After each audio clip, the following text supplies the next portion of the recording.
وجيبوا أي نوع بسكوت شاي وتمر وتعالوا معي. وعندي هون كيلو من معجون التمر، ممكن تجيبوه معجون جاهز وممكن تجيبوه حبات وتشيلوا البذر منها وتدخلوها الميكروويف وتعجنوها، اللي متوفر عندكم استخدموه. وراح أضيف معلقة من السمنة والمطيبات، راح استخدم الهيل والقرفة المطحونة وجوز الطيب. راح احط معلقة صغيرة من الهيل والقرفة المطحونة، وراح احط شوي من جوز الطيب، وراح اعجن التمر مع المطيبات. وهون بعد ما جهز عندي التمر راح افرد ورق زبدة، وراح احط كمية من التمر على ورق الزبدة وارجع احط ورق زبدة مرة ثانية. طبعا ورق الزبدة كتير بسهل علينا الشغل فبنصحكم تستخدموه. لا والآن راح افردها لحتى تصير عندي رفيعة، وحاولوا انتم بتفردوها تخلوا كل الاجزاء متساويه. وهلا بعد ما فردتها راح اشيل ورقه الزبده من فوق، راح اشيل الزوائد وارتب الاطراف، وهيك صارت عندي جاهزه.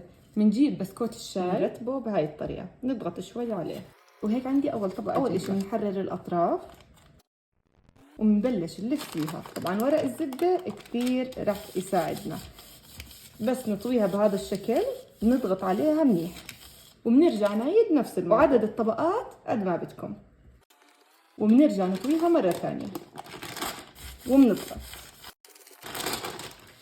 أنا هون عملت طبقتين، انتوا قد ايه بتحبوا تعملوا 3 4 اللي بيريحكم. هلا آخر إشي هون راح نسكرها بهاي الطريقة، وبنفس ورقة الزبدة راح نلفها بهاي الطريقة ونضغط عليها كتير منيح وندخلها الثلاجة.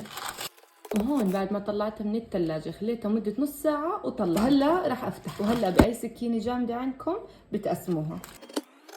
وهيك عندي جاهزة، والآن راح أزينها بجوز الهند. وهيك عندي صارت جاهزة. شوفوا ما شاء الله قد ايه طالعة مرتبة هيك. اه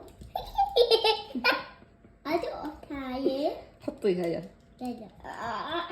ساعديني بليز يا ماما. شكرا ماما حبيبي. هدية إلك هدية. أنا ساعدك يا عمري. واو شو حلوة، برافو. أنا كمان عملت هيك. هذا اسمه جوز هند. جوز هند. احكي جوز هند. جوز هند. أخذ حاجة. خذي. أخذي حاجة. اوكي يلا هاي جاهزة، حطيها. وهيك بعد ما كملت كل الكمية، طبعا أكيد بمساعدة بنوتي سوزانا المساعد الصغير تبعي. وهيك عندي صارت جاهزة. جربوها على طريقتي وحطوا لي تجاربكم ورأيكم بالكومنت.